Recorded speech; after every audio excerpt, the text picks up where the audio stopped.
Once again, welcome to the Front Door Show brought to you by Four Fantastic Events. I am DJ Prieto. And if you don't, first time logging in or checking us out, we do this every day at 8 o'clock. And what I do is basically I interview people from the industry here in Chicago and music industry, being the DJs, dancers, promoters, break dancers, you name it. And today we have DJ Spinning Chuy. So what I do is I tell you guys to introduce yourself. You're going to introduce her, give you your intro, give her who you are, kind of a little, just in case somebody doesn't know who you are.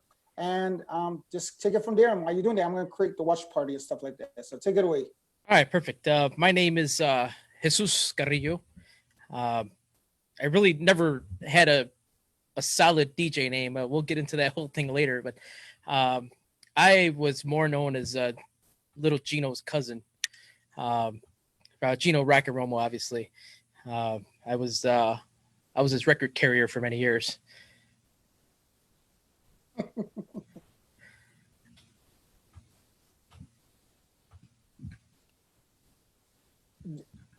Can you hear me? Yep, I got you. Hello. Okay, all right. So, so how did you get into the business, though? All right. I mean, other than carrying his records per se. Yeah. Well, it all started back, he was mixing when I was a kid. I was like maybe 10, 11 years old. And we'd go out to these family parties. And when Gene was there, we would hope that Gene was there with his big speakers. And he had a couple now, knowing what 12s are, but he had 12s and this huge Sherwin-Vega like speakers. They're humongous. He had them for a really long time. And he had this boom box that he uses as a monitor. We'd show up to parties, and sometimes we go to this one hall. I want to say it was a VFW hall that we'd go to all the time, or it was like a place that was common for our family to throw parties at. We walk in, and it's the first thing you'd see. So we get excited about it, and I was the one standing next to him all the time, just watching what he would do. Wanting to learn how to mix music, and the music was deep in our roots, starting with my father. My father always would play music around the house when we were younger, and we just grew up around music, and then going to family parties, we party till 2, 3 in the morning. I think we got tired before the adults got tired. Back in those days, and of course, Gino was there playing his music, and then my cousin Caesar would be dancing and put on a footwork show. That's what I remember from those days. And from what I'm told is that I used to dance on stages and stuff as a kid too. I don't quite remember that, but that's how it got going. Just my interest in mixing. Then we had another cousin whose name is Paco. Same thing. He had 12s in his house, and we'd go to his house, and I remember at one of the houses where he lived, he had it in in the cupboard, or like in the where you store the stuff. He had like in a little closet, and it was like a little studio set up in this tiny closet. And me being a little kid, I always wanted to touch things, and I obviously I wasn't tall enough to touch him, but I was tall enough to see what he was doing. But yeah, growing up around that just sparked my interest. And then, as I got a little older, discovered that Gino was on the radio. And he had been on the radio for a while, and we didn't have any clue because, we lived in Gage Park, which was really far from where WCYC was. They were in, I think at 20th and Ridgeway. Right. So you would barely get the signal, barely. And I always joke about having to put foil on my antenna on this little red radio that I had. Had to put foil on the antenna so I can, and put it in the right spot on the shelf to be able to get WCYC. And it was only like on Friday nights. Other nights they played other stuff, and we just didn't care about that. But when we would hear Gene on the radio, I get on the phone and start calling, and dedication this, dedication that, say hi to me. and I'm sure we were really annoying. One guy that I really annoyed was J-Rock. When J-Rock Rodriguez was on the radio, I'd call him so much. And, when I met him, you could tell the look in his eye. Oh, you're the one that's always calling here. It's like, yeah, it's me. Then once I got into like 8th grade, I was honestly I was a trouble child, man. Anywhere I went, something broke. I got blamed for it. 8 times out of 10, it was me. The other times it wasn't, but I still got blamed. So my parents put up with a lot. I hit 8th grade, just about to graduate, and I got caught like driving my mom's car. I was like 13 years old, 14 years old. Took my mom's car for a spin, got stopped by the police, and oh man, all hell broke loose. So, my parents tried to find something to keep me busy with. And one day, I was looking through the newspaper and I found this one ad for a place called Minimax. It was somewhere on Michigan Avenue. And I want to say they still exist today, but not on Michigan Avenue. It was a little like electronics store. And the ad was for 2 Gemini turntables and a Gemini mixer, but they were belt drive. And at that time, I had no idea what the difference was between belt drive and the magnetic drive that we have in these direct drive, they call it, in the 12s. So I went to my mom and I'm like, I really want these turntables. And she scraped up the money. Her and my dad scraped up the money, and we went downtown. And knowing now about downtown, like, I'm thinking to myself, where the hell did we park? So on top of the turntables, they had to pay for parking. So they bought me these turntables. And there was this one song that I really loved that Gene would always play. And so I had called him up and I asked him, hey, what's this song called? And he said it was River Ocean featuring India. So I went to Hot Jams and I asked Andre at Hot Jams if he can get me a copy of that River Ocean, an India record. And he's, oh yeah, it comes with 2 records. And it was like $20 at the time. $20 was a lot of money back in those days. So I'm like, cool. I got 2 records now, so instead of having to go buy 2 separate records, it was 2 in 1. So I'm like, so I took that like album home. And then I called Gene up again. I say, hey, all right, I got 2 records. I got turntables. I got a mixer. I got me some headphones. How do I do this? And he says, the only thing I can tell you is 16 beats and 32. Count every 16 beats, something's going to change. Count every 32, something's going to change. You're going to figure out the rest. And I'm like, okay. I didn't take it as, like he doesn't want to show me. He was challenging me, which is what Gene usually does to people.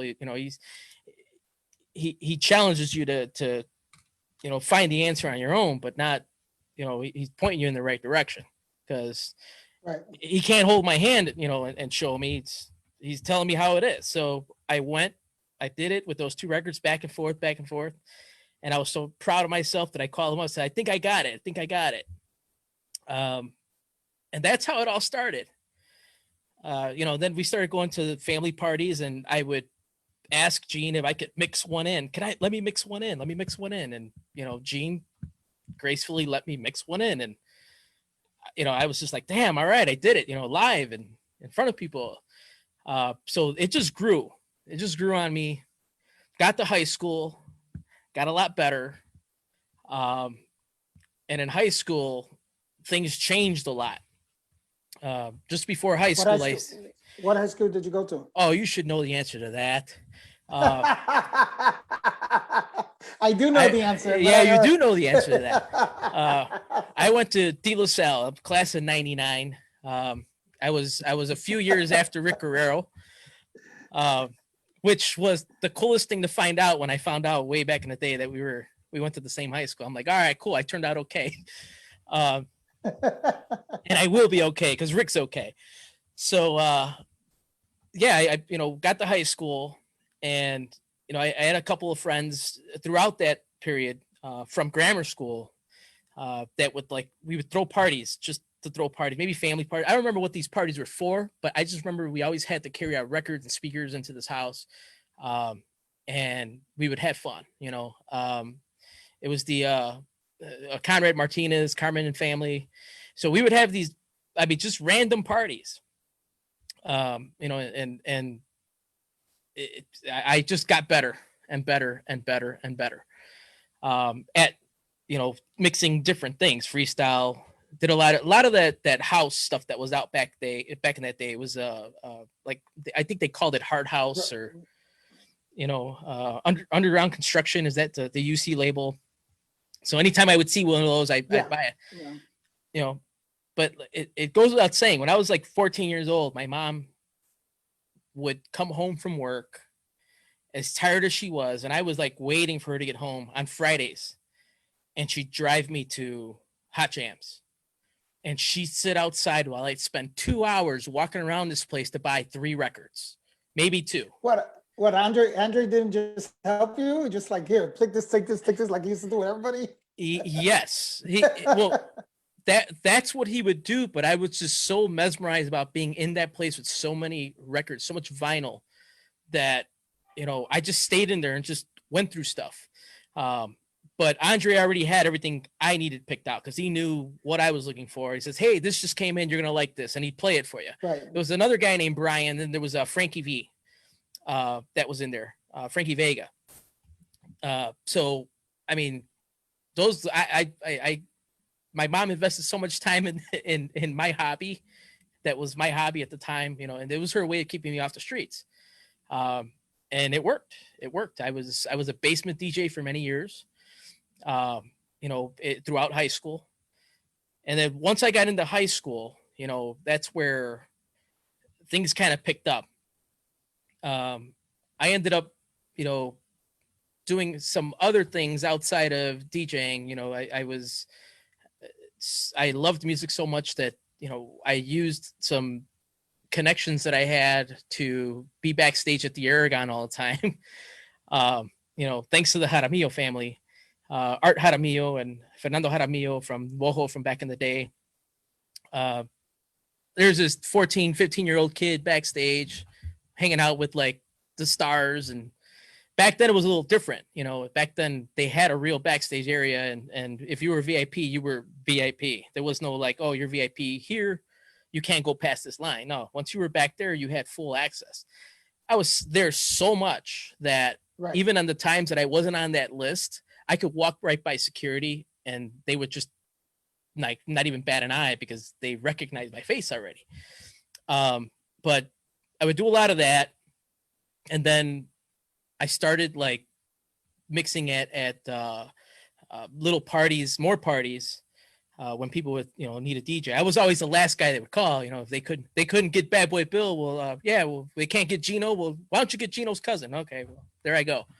So, but it didn't matter to me. I wasn't even getting paid. I wasn't doing it for the money, and looking back, like, damn, I should have got paid for all that.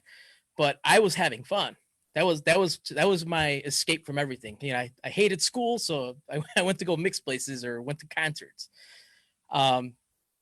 Well, during that time, I was able to convince my high school to throw a mixer, and they wouldn't do it because at that time De La Salle had projects all around, and they didn't want they feared for the the safety of the students if they threw a party or a high school mixer.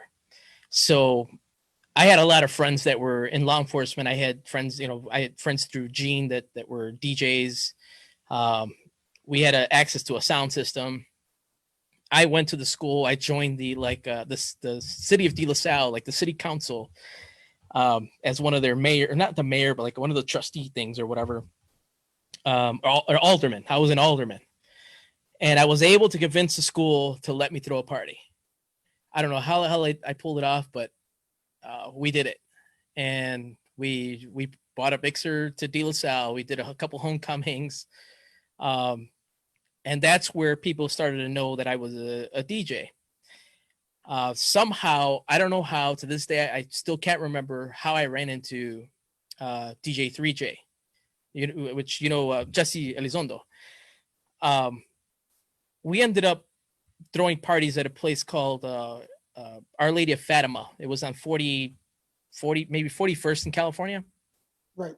And he would rent out the entire place, the gym, and bring this enormous sound system, and a nice light show. And all I had to do was go pass out flyers and get people to go. So we were trying to get these parties going. So I'm getting all my friends to go, and we would like mix. We'd go up there and mix. Sometimes the place was empty. Sometimes we had a good turnout. And then finally they say, "Hey, well, can you get your cousin Gino to come here?" I'm like, "Yeah, sure." So I called Gene. I connected them, and it turned out to be Gino. They got Bad Boy Bill. They got Bobby D to go all on one night, I think, and they packed the house. Johnny Tapia was there, and it was just amazing. And then we just about what year was this that this happened? If this had to be like 96, 97 ish, maybe even 98. Right. How Roman's saying is by the Firehouse Kelly High School. That's where St. Procopius. Is that right? No, Our Lady of Fatima. Our Lady of Fatima. Okay. Yeah, it was 41st in like California. Okay. I know it was on California. And that's what he's saying, by the Firehouse. Yeah, might be. Yeah. It's been a while since I've been through there, but those were some years. So we did that for a little bit. Then obviously I graduated from high school, and then I had my daughter. My daughter, once my daughter came around, everything just went away. Someone had broken into our house and stole my turntables, my records, everything. Oof. So I lost everything in one day. And I was, I was down about it.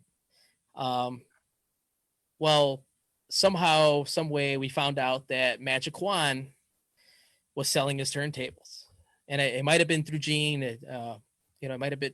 I don't remember exactly how we got the message, but we got the message. So we called Magic Juan and made a deal, and I bought his turntables. They're still here. These used to be Magic Juan's turntables. So these things are probably older than me, and they still work. But yeah, it was crazy, and I had to start from scratch again. Started buying records, but this time it was on me. I had a job, and now I'm like, damn, man, my mom, my dad, they spent so much damn money on everything that I did and all the records. So it was an investment for them, and I guess you could say it paid off. I'm still alive, and we got out of that neighborhood safe. But after that, my daughter, like I said, my daughter was born, and I kind of put everything away for a while. Had to go work and concentrate on making sure she had everything she needed to be okay. Then moving on through the years, I think it was maybe 2002-ish. I went to a bar with a old high school friend. He called me up. He's like, "Hey, what are you doing?" I was like, "Oh, nothing. I'm bored." I'm like, "All right, let's go to this bar." It was called Quinn's. It was on Archer. Yes. You're familiar with Quinn's? Quinn yes, too. Quinn too. So we ended up at this bar, and they had a little DJ booth. And I'm drinking at the bar, and after you get a couple in, you're just like, man, I really miss being up behind a turntable. So I did what I did to Gino. I went up there, and I, just to peek at the system, and he had 212s there and a mixer and a bunch of records. And I said, "Hey, do you mind if I mix a few?" And the guy's like, "Oh, go right ahead." Who was mixing? DJ Nito. There's a guy named DJ Nito. Okay, because I was gone already from that area. Yeah, it was like 2002-ish. Right. And then Roy was gone already, right? Roy Rangel, because he was DJing there still Yes. after this. So I think that was towards the end of Quinn 2 per se, right? That was kind of that. It was towards the end because right after whatever I stopped going there, it like disappeared. So What are you aware why it happened? Why it no, stopped? no. Because they built that construction right on Archer Avenue. They put that divider because everybody used to be able to come down Archer Avenue and just turn into the parking lot.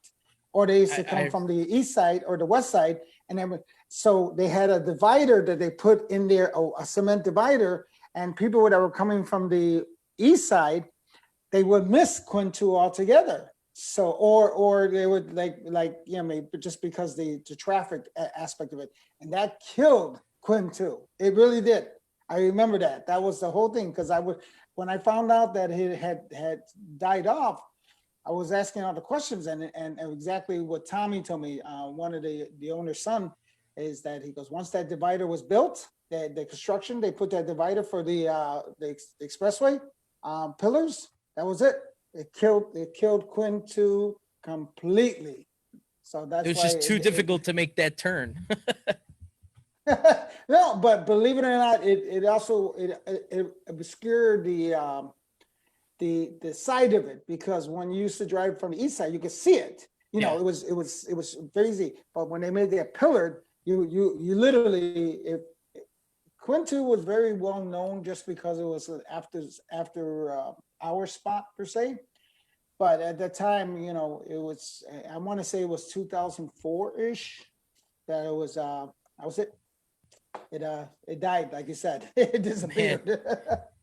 So I ended up putting a few records in with DJ Nito and he's like, hey, what are you doing next weekend? I'm like, nothing. You want to bring your records? Sure. So the next weekend I bring my records and he gives me a little time to spin, an hour, half hour, whatever it was. And people actually got up and started dancing with the music I was playing. Not that he couldn't get the crowd dancing, but I was like bringing out some of the like real classics that, I had to rebuy. And he's like, oh, wow, and so the owner of I think it was the owner, it might have been the manager, I don't know who it was. He walked over and he's like, well, who's this guy? I'm like, oh man, I'm just having fun, don't worry about it. It's like, well, okay. And he was liking the fact that people were dancing.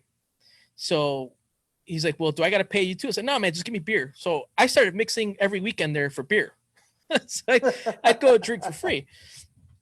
So I made it and every Saturday thing. I was going to Quinn's, and then it stopped because I ran into a friend at Huck Finn, and she and at the time I was just an independent contractor, doing IT work, and she introduced me to a band in the Duranguense era, and I ended up starting as a roadie, traveling with a band, just all over the country in Mexico, and I did that for a really long time, probably till about 2009, 2008. So as a roadie, let's and make sure that people understand. What are you doing as a roadie for the band? I mean, let's clarify that. I'm carrying. Well, let me tell you about that first night. I was told I was going to go, to see these guys play. That's all I really wanted, was just to go see them play at the Aragon.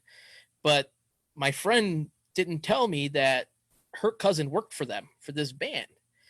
And we ended up in the same vehicle with them, going to the Aragon and going to all the other spots. And I'm just like, what is going on here? They wanted to pay me at the end of the night, and I was trying to refuse them. I'm like, hey man, I had fun. This was great. And they're like, no, you worked, because I carried keyboards. I had to carry keyboards upstairs. Have you ever been backstage at the Aragon? There's stairs that go all the way up. So it's hard work. So I carried keyboards, and you'd set them up on the stage, and you let the stage manager plug it all in and stuff like that. Well, they asked me after that night if I wanted to go on tour with them as a roadie, meaning that I would help them set up the stage for the presentations.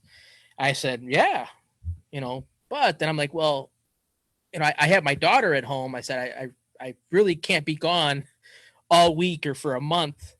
So they made arrangements to have me shipped back home every Monday morning, and I'd fly out Fridays, or I'd drive out wherever they're at, using their cars or their vans. So I did that for a really long time. Eventually, and just to tell this story, uh, I had come back from Mexico with them, and I stayed home because when we went to Mexico, we didn't make any money. All the dances out there are cheaper because that's just how the economy is out there. You don't get paid a lot. I think I spent more eating than what I was making working. So I came back home. When I came back home, another friend of mine, Ismael Mota, he's from a band Los Crudos here in Chicago. He asked me if I wanted to go help them out, work the board at St. Pius at some concert, and I said yes. He goes, "Do you know how to work the board?" I'm like, "Yeah, sure, I know." I had no idea what I was doing. I said, "Well," and in my mind, I'm thinking, I work a mixer with 2 channels with 2 records. I can do 16 channel mixer. It's just the same thing. It's just different, more channels. That's it. Boy, was I wrong. Completely screwed up that concert. And Ismael came up. He's like, "Hey, what happened?" I'm like, "Oh, something wrong with that board." He's like, "Oh, don't worry about it. Come on tour with us." I went on tour with these guys, and I learned on the go. Different places, different acoustics. We started doing sound check stuff. I got to the point where I didn't need a sound check anymore. It was, it's just it was natural. By mid first song, I had them already set up. We ended up in California, and it was funny because we're out in California, and one of my cousins, who's a doctor, he was doing his residency out in California, and he came out to see us.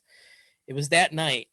I'm already half in the bag, drunk, because our event was already over. There was this other band, Braceros Musical, that we opened for, and they didn't have a sound engineer. So they came up to me and asked me if I could help, and I said, "Well, you got to ask the guy that pays me. I don't know." So they went up to Ismael. Ismael said, "Yeah, go right ahead, no problem." I helped them out. We got back to Chicago. They called me, offered me a job. So from there, I worked with them all the way through 2008, 2009 ish. Wow. So after that, my daughter really was the one that stopped me from leaving, because she said, "I don't want you to leave anymore." And I'm like, "Okay." So I got to go work like a normal human being, get a real job. So I got back into IT, and then I ended up doing little things here and there, getting back into spinning records. There was this other little DJ like group that I was invited to this party for some reason. I don't remember why, but there was a guy named Kid Enigma there, and this other kid. They were like fresh, brand new, maybe. I don't know. It looked like they were like throwing these parties, and I ended up at one of them mixed, and then they started asking me to come back more and more. And that was like, again, my escape from, I wasn't asking for money. I just wanted to go mix. I just wanted to go make people dance. And then enter, again, the Familia Jaramillo, same people that got me into the concerts back when I was a kid. They started calling me to come and mix at their events. Jerry Jaramillo and Art. And you're not doing the soundboard. You're actually mixing no. at the Now I'm mixing. Okay. Now I'm mixing. All right. And this is something that, like I said, I had no idea that Art and Jerry were like DJs, or that they were into this stuff. I was taken back by like, oh wow, so they started like doing their little family events or other bigger events, and they would invite me to go mix.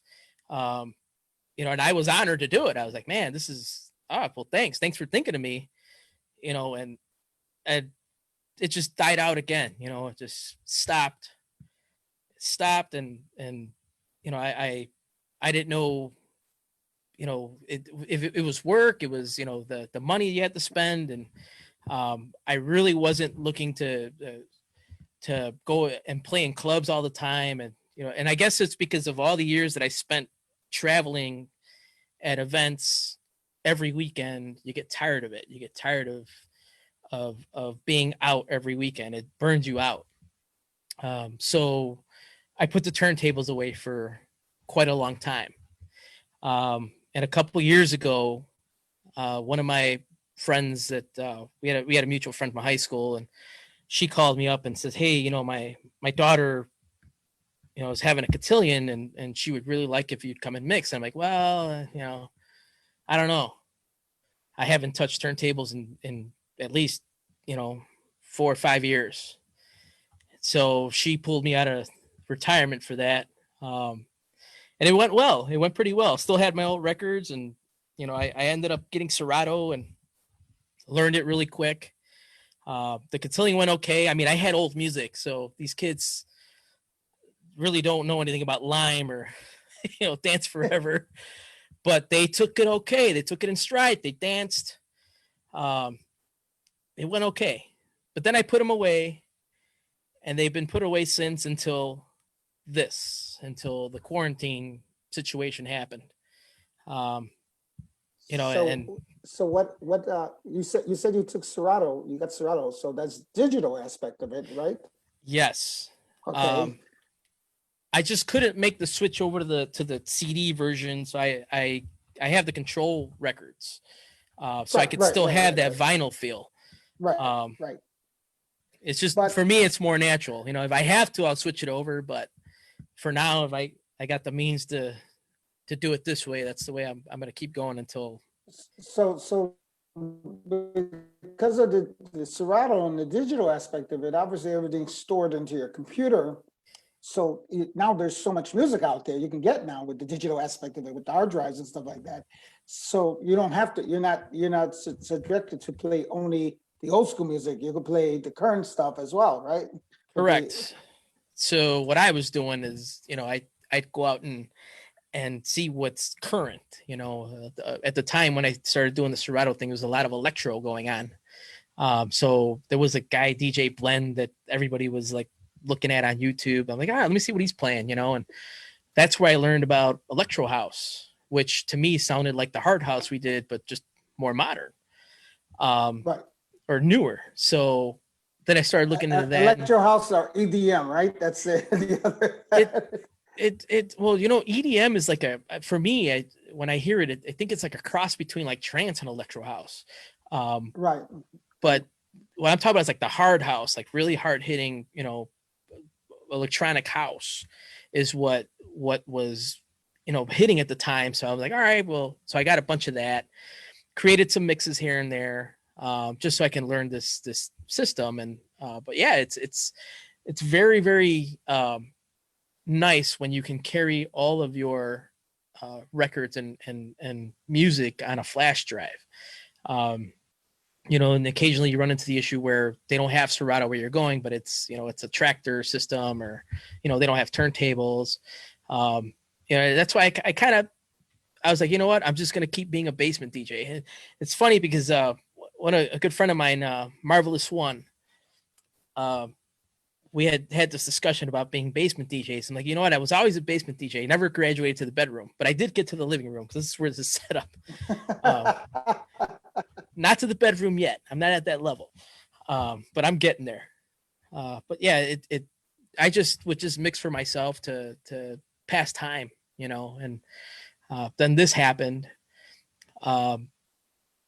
With the whole, and I would look to see my favorite DJs, to see what music they would play back in the day, and so I can get the audio, so I get the audio files.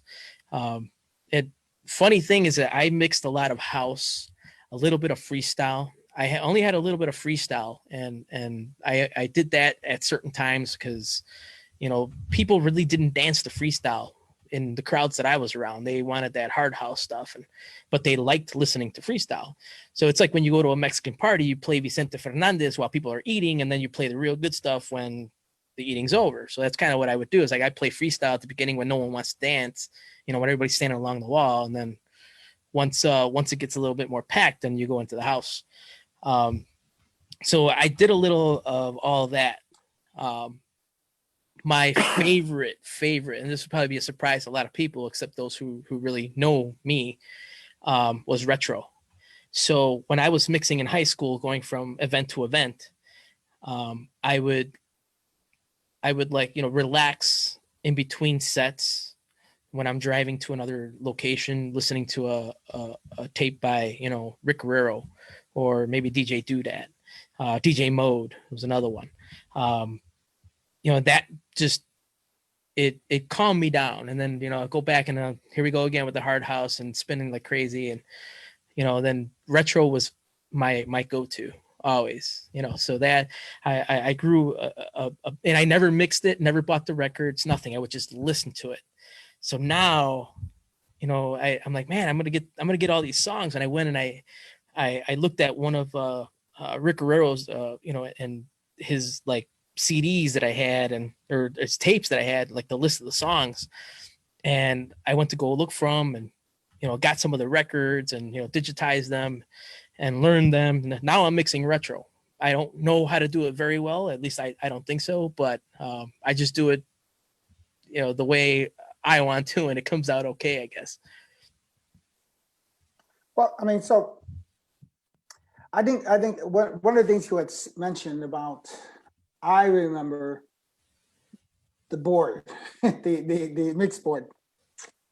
I think because us DJs, we tend to exactly what you said about 2 channels and stuff like that. And push come to shove, we kind of know the dynamics of music coming in to the wiring and the levels that have to be and stuff like that. A cue, we're pressing the cue and stuff like that. And I remember that kind of happening to me because we had a live band, a salsa band, over at a Humber Palace, and this is going back. I want to say it was in 2000. Was it 2013, 14, or something? There, and the sound engineer didn't show up. And I would remember, and it was a local band, so it was a group of 8 guys that we had, and they had the new digital one. It wasn't the analog one. It was the new digital one. And I'm thinking, holy shit, how am I gonna do this? But so what do? You hit a cue button, you kind of know, okay, I can hear them playing, but okay, this is how I get it. This is the right channel for it to go out, and this is the right channel 1 for the monitors, and okay, this is, and I think that's what happens when it comes to DJs, because I can almost say that almost every DJ, put a mixing board in front of you, we'll figure it out like in the heartbeat. Yes. But it will take a little, by trial and error per se, but we'll figure it out real quick, and like you said, probably, I think it was a song later that everything was balanced as far as what's called. And then I had the band tell me at the end, oh man, dude, please engineer all the time, man. You did great. You sounded great. Everything was great. And I'm like, but that's not what I am. I'm not a sound engineer, but push come to shove, that's what we do. Because if we don't, there's no sound. There's no act to play. And I can understand you doing the first time. Well, that's the thing. By error. As DJs, we were used to these mixers, and the mixers back in the day weren't as dynamic as they are now. You had your level, you had your line phono button. So they were very basic. Now the mixers of today, you actually have your bass, treble, and mids, and a regular soundboard. When you get to that, they're very dynamic. They have much more that you can do with each channel strip. You can pan, you can you have other frequency choices that you can make. There's the mid to the mid, there's the low to the low. I mean, it's just it's crazy. Sending to effects, the old school way, you send it out, route it through a channel, and it comes back, and then it comes in through your mains. There are so many things that when I jumped on it, I'm like, okay, this is not what I know. but all right, let's try this, um, and to be honest, I went out and bought a book on how to work a mixer because I had no idea, before we went on tour, because I was like, man, all right, he gave me a chance to do this again. I better learn how to work this board.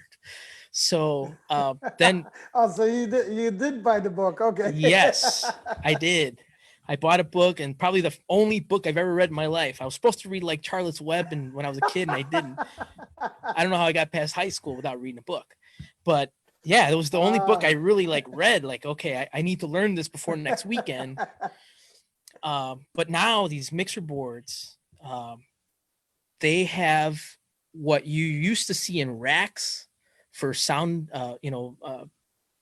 I guess you'd say modifying the sound and effects and all that. Right, Now it's right. all built into the computer and the board, so everything's all touchscreen. When I saw Oh, that, I'm like, it's on iPad now. yeah, That's oh all it yeah. And then I is. saw a guy with an iPad. I'm like, um, so yeah, I'd probably be really lost, not being able to go back to that. And it's just like today, like, Gino had touched on it, where he would go mix places and he'd tell them they'd have to have turntables set up, and they would do it for him. I don't think they're gonna do it for me if I say, oh, if I'm gonna go mix at this place for this band, they better have an analog board because I'm not doing digital. It's just very different. It's a different world. It's things have. Well, and honestly, that's where, well, because you're doing house music and retro, and it's in the tech house and outside, that's usually all vinyl, okay? But what happens now is that you walk into a place and they're doing everything from tropical to house music to cumbia to, they're going all across the board. So for most places, it isn't financially, economical to buy turntable, CD player, to have all the different. So basically, they come out with the one controller. You plug in, works with Serato, works with Tractor, works with with virtual DJ, and you plug in your hard drive, and you're doing everything off a controller and stuff like that. The SZs, the SE2s, the 1000s, and stuff like that.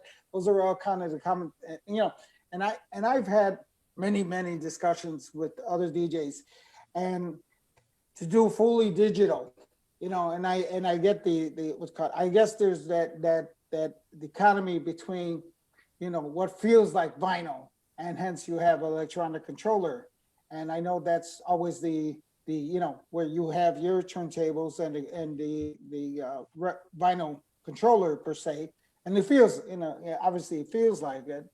I guess that's always been the direction of all the controllers, is to get that record feel per se, and I know that's eventually, the whole industry is going to be turned digital, and just the way it is, not to say that you have to invest in it, it's just the way I see direction, because there's so much, even now when you get music, guess what? They send you a digital copy of it. They send you a digital file. That's everything now. People doing production, there's digital files back and forth, especially between this COVID thing. Everything is digital. They're sending it back and forth. They're still, like, I was talking to Tito Puente Jr. last night, and that's exactly what he's doing. He's making his album, but everything is going back and forth because they're doing all the digital filing in the channels and stuff like that. They don't need to be that, one-on-one anymore. It's all done on, computer and sent out and stuff like that. Do your part and So, Dropbox it. Yep, exactly. Exactly. That's exactly it.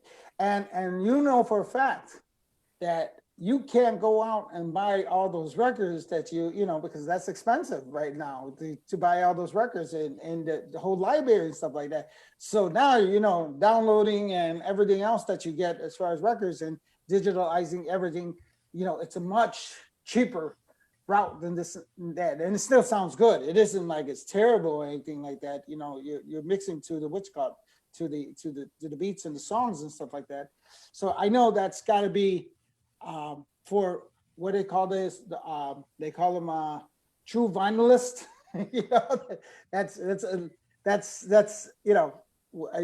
I know there's so many people that will play the regular vinyls, and I get, especially now with the COVID, I watched them do the whole vinyl sets and stuff like that, the original vinyls and going back and that's cool in the basement, very cool. But in a nightclub, it doesn't work. Nobody knows what you're spinning on in a nightclub. Nobody cares, you know. It's as long as the music's good. I mean, I'm good with change. I don't mind it, but it's like, well, I had these already, so I might as well use them. You know, there was no point in, I mean, as of right now, to go and buy a whole new set just to do what I've been doing the past few weeks. But you know, if I continue to do this, which you know, I really like it. You know, like I said, I come back here and I blow off steam just spinning records and learning music the way I used to when I was a kid. I may just make take the plunge and you know, get myself some digital decks. You know, I follow a lot of house music creators. There's one specific guy that's out in Miami. Seen him in Miami when he came to Chicago. Went to see him here in Chicago, and I don't go out a lot here in Chicago. But when I heard he was coming here to Chicago, I was there. It's Oscar G. I know he's made some house records out there. I'm not sure how much of that has really made it to Chicago, but it's a little bit of a different style. It's of house. He does a lot of Afro house too. I know there's a lot of Afro house fans here in Chicago. Well, when you go see this guy, he doesn't have turntables. He doesn't have you know, CD mixers. He's got these tractor devices, and he like makes music live as he's playing. He produces the songs on the fly, and it just sounds so perfect. And you know, it's awesome. And I was amazed by that. I'm like, you know what, if I do anything, I'm gonna do it just like that, because he has no records to carry, and no set is ever the same. Correct. You know, he if he did something the night before, he'll do it differently, you know, and the song will never sound the same. You know, it's just crazy how technology has evolved over the years. Oh, absolutely. And I'm sure with this COVID and this lockdown, even that's going to change the technology of how we're doing things right now. Because I know that, you know, you obviously are live streaming as well. Am I correct? You're live streaming. You're doing live streaming as well. Yes. On Facebook. All right. So we know that there's some issues that happen with the live streaming as well. You know, Facebook knocks you out, and you know, with all the copyrights and stuff like that. I'm sure a guy like that, Oscar G, is not going to get knocked out because he's doing original music. He's not going to. Exactly. They're not going to. You know. So there's a big advantage to that in a sense like that. So, and especially if Oscar G is doing it like doing it exactly like that. So that's going to change the technology of a DJ now with the live streaming as well, because they're going to say, wait a minute, I want to be able to do music and I want to be able to play it on what's called without having these issues that are going with the copyrights and the algorithms of Facebook and per se. You know, I think we're all kind of, you know, I've seen it. Most DJs join my Twitch, go on Zoom, go on YouTube, go, you know, they're trying to bypass a lot of the stuff that's going on Facebook. And I get that. It's also the reason why I made this show, because I was one of those live streamer DJs that get cut off, and it was frustrating as hell. It's frustrating. It was, you know, but then, you know, I created this show, and it actually was a good avenue in the sense of getting people's history and getting people, you know, just like you, finding out about you and about everything else that's happening to particular DJs that are out there. I appreciate the fact that Gino had recommended you, because of the fact that I honestly didn't know you. I didn't know you personally per se, but I know Gino's not going to tell me, hey, you know, interview my cousin because he's my cousin. You know, I know Gino he's going to recommend. I have Victor Salazar recommending people as well. And so I know that there's a lot of people, in the vast amount of people that I know. I don't know everybody, but I know there are people out there with good, valid suggestions. And, you know, what I found very interesting is that you went into I guess it was the circuit world of the banda events or the Duragense, was it Duragense groups Yeah. that basically. Braceros So what was Musical. the name of the group? What was I'm sure okay? you heard of the song La Abeja Miope. That's my dad's like most favorite song ever. And they play it a lot at Mexican parties because it's you know, and every time we hear it, I think of my father because you know he could be tired, dead tired, and sitting down, and someone puts that song. And Gene does this all the time. If we're at a family party, he'll take his little Bluetooth connection and he'll put La Abeja Miope on just to get my dad to stand up, and it works every time, never fails. It's just so happens that I worked with that band and I actually made their music video with a camera that I had for that song. So we took I had a nice camera, and every city that we would go to, I'd videotape them while they played that song. So I'd leave the board. Once I'd set them all up, I'm like, all right, they're not gonna deviate from here until this song because or different song because now we got horns in it or whatever. So I was like, you know what, they're gonna play this song now. I'm gonna go with the camera, leave the board alone. So I'd go with the camera and videotape them while they played the song, and I bring that all home and I would edit it. And we had to. It got put on TV, and it's actually I can't even put it on my YouTube anymore because the record company has the rights to the video. So I had it on my YouTube as a reel, to show what I could do with my Final Cut back in the day, and it got flagged. It got flagged for copyright. And I wrote back to him, hey, I created this. No, wait, but you can put your YouTube, you can put it on your not your YouTube channel, but the video itself, I'm sure they have the video, so you can tell me, hey, I made this video, and and their YouTube channel per se. Yeah, they had their because I actually put my name in the credits in when it first starts and when it ends. How they put the credits on the video. They had their I don't know what you call them, like the graphics people, motion graphics. That's what it is. It's motion graphics. They had them erase my name, and you can't tell that there was anything there. They actually went there and redrew every frame to erase my name. Which was, I was like, all right, whatever, doesn't matter. I know I have the original footage for that. I made that video. And the people that were there know I made that video. So that's all I really cared about. But yeah, it was Braceros Musical. And at the end of that, and this happened in St. Louis, my very last weekend with them, the same thing happened. Banda Jerez, de Marco Flores, they were in St. Louis. They didn't have an engineer. They asked me to help out. And then here comes the job offer. I'm like, I can't, sorry. I already told my daughter I'm not doing this anymore. I'm sorry. So I turned them down. But they did say that anytime they come into Chicago, that they would call me, and they did. They did for many years. So every time they would come to Chicago, I would go and help them out at all the local spots for the weekend.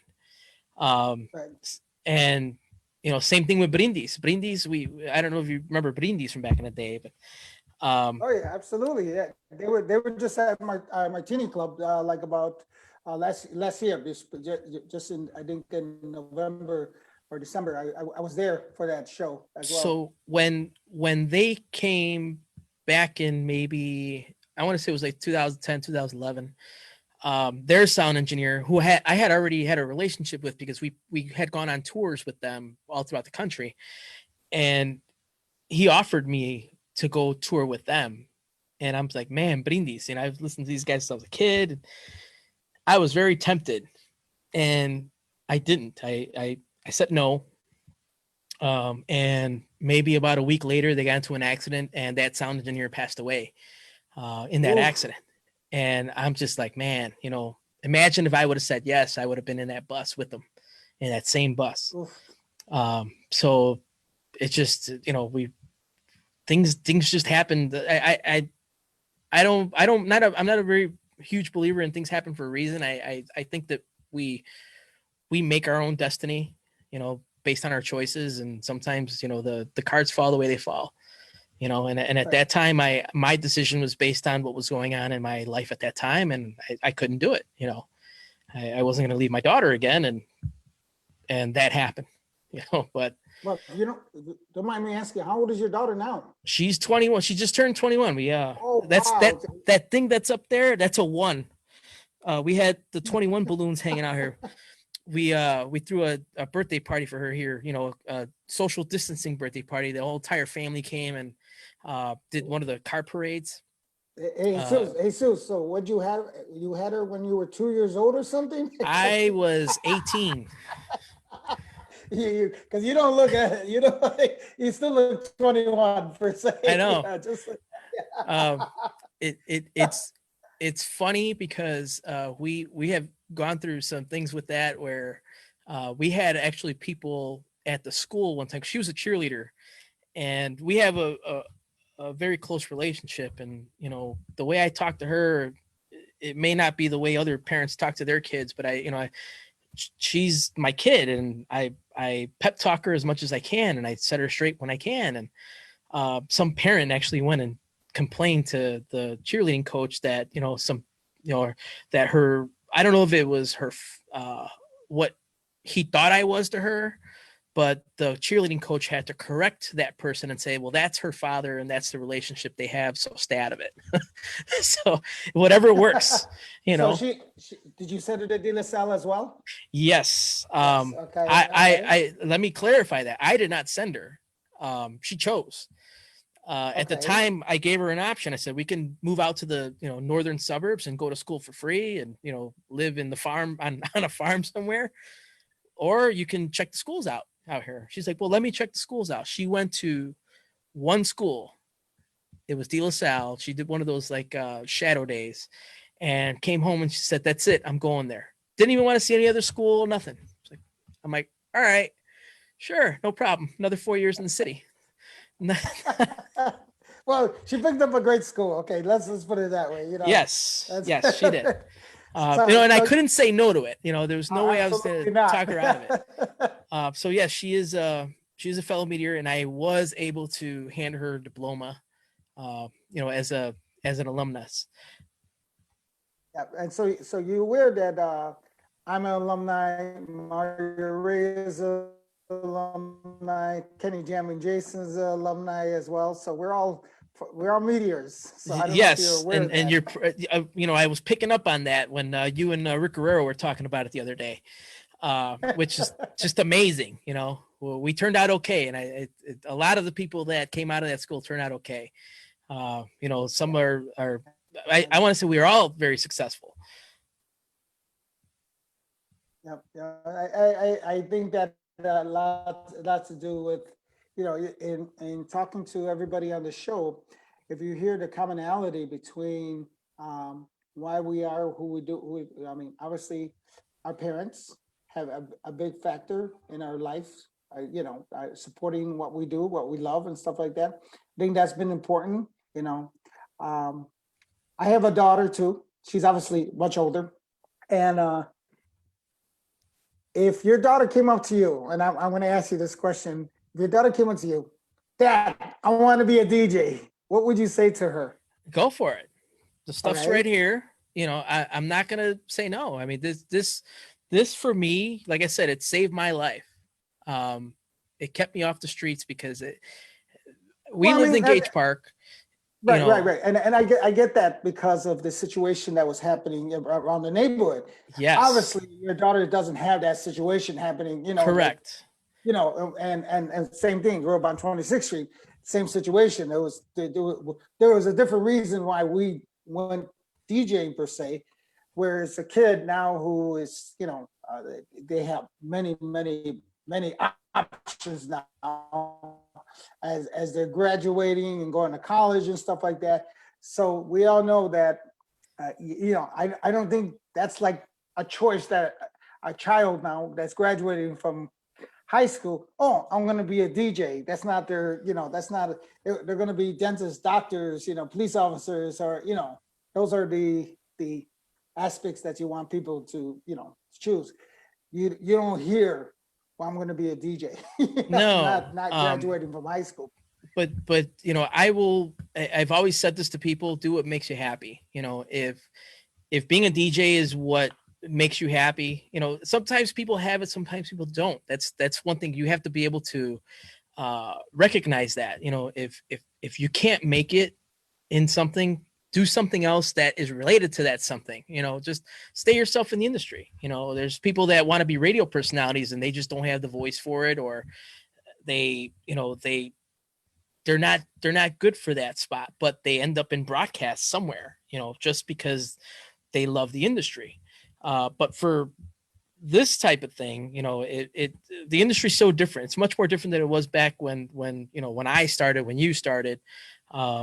You know, now everybody is learning how to do this, so the market is flooded with DJs, which is, you know, that's not a problem. You know, it's it's how it is. It's how it is with, you know, a lot of these industries, where you get flooded with people that want to do what you do. Um, but you know, only the best survive sometimes. But you know, for me, like I said, this is a stress relief. She wants to learn how to do it, go for it. If someone gives her a spot at a club, you know, what am I going to say? No, I'll take you there. What I was gonna say, has she ever gone on the turntables with you? Has she ever tried it? You know? No, not yet. Not yet. But she's made the comments of, you know, when are you going to teach me? And I'm like, oh, let's go right now. No, not right now. I got to go watch, you know, whatever was playing at the time. You know, TV, or it's just. But I mean, I'll offer it if she wants to learn how to do it. Let's do it. Yeah, that's cool. That's cool. I mean, I'm just almost curious. And a side note, this is funny to me because I remember, you know, my daughter, same scenario in the sense that she was always there. I remember I had her working for me when she was like 12 years old. This is that back in the days when we're collecting emails at the club. Yes. That's, you know, we had collecting emails. So I had her collecting emails. You know, she was sitting in front of the pad, and this was at the old Club PM, the Tropicana. And I remember everybody's like, oh, you know, she's 12 years old. What is she doing here? And stuff like that. It says, she's with me. You know, I'm the promoter. You know, I'm in control of it, but she's with me. And then, you know, she would hang out with me, and she just loved being around me and stuff like that. And so, and then it was about 12 o'clock. I said, all right, come on, you're going to go upstairs. We had like my little office per se, and I had a cot there. And I said, all right, go to sleep. And you know, I worked until 5 o'clock in the morning. Then I would get her up and I take her home, you know, take her home with me. And that kind of, we did that maybe for like summer months. I remember we did that during summer months. She would spend nights over with me. And she was like always asking me, so were you gonna teach me to DJ, teach me to DJ? Yeah, whenever you're ready, you know, blah, blah, blah. Fast forward 6 years later, she tells me, oh, I'm dating a DJ. I said, what? What? What? I was like, No. oh my God, you know, this is like, looking back at what you did, right? No. Exactly. Like oh, you know, that was and I was like, oh my God. I said, oh, just like, and that's like, but she learned quickly. Trust me, she learned quickly and stuff like that.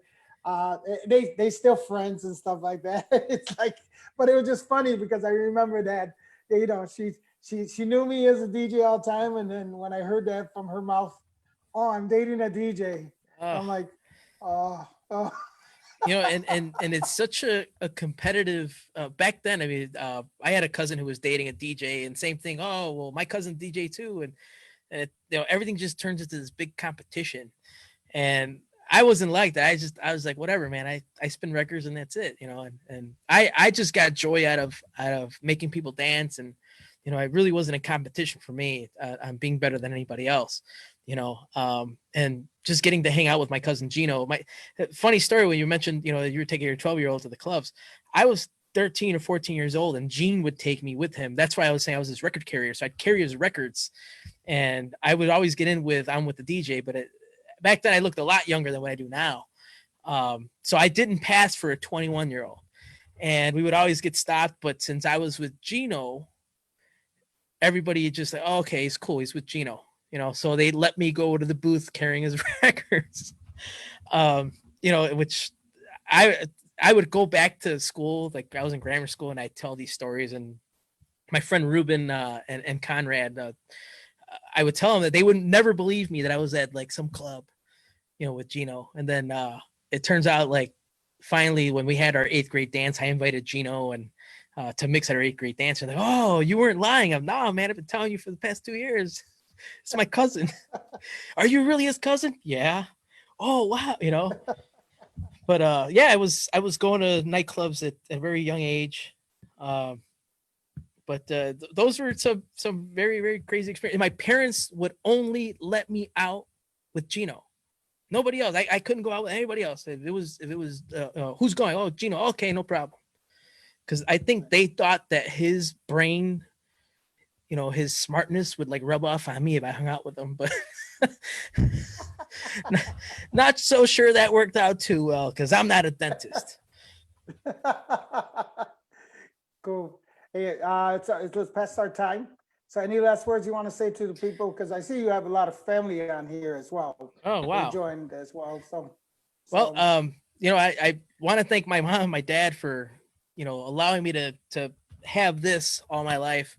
They actually bought these for me, so these belong to them still. Thanks to Gene, thanks to everybody who has influenced me throughout the years. I don't know where this is going to take me after this. I mean, I have a lot of free time now.